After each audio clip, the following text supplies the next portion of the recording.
yerga qarab turib shu darajada xizmatimni qilib bergin, har safar ko'chaga chiqqanimda sen uchun butun vujudim bilan ishlab kelay. Mana o'sha fitrat. Mani hislatimni ko'rmoqchi bo'lsa. Agar ro'paramda fitrati esdan chiqib qolgan erkakka o'xshab tortishadigan ayol bo'lsa, o'zim bilaman nima qilish kerakligini. Shunchaki ikki og'iz so'z bilan baxtli bo'l, ishlaringga rivoj deb turib darsga davom etaman. Men erkakman. Menda bunga immunitet shakllanib bo'lgan. Ya'ni nimaga? Yo'qotishga. Yo'qotish hech qachon erkakka og'ir kelmaydi. Esimizni tanibmizki yo'qotamiz. Oddiy narsa. Bizni sovuqqonlikka yo'yadi-yu, shunchaki yo'qotib o'rganib qolganmiz xolos. Yo'qotish ayolga og'ir keladi. Ulardan ko'p narsa so'ralmaydi. Shunchaki fitratingni ushlab ber, men erkaklik hislatimni qo'yib beraman.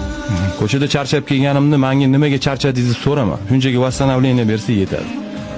Yo bir trendga chiqib ketgandagi temalarda gapirdi-yu, erkak ayol uzr so'ramaydi, boshqa so'ramaydi. Prichom bu yerda uzr. Mana videoyimni ko'rgan bo'lsanglar, ertalab salom bersa yetadi. Hech kim bir-biridan uzr so'rashga обязан emas, Akmal. Uzr shart emas. Salom berish kerak, hurmat qiladi.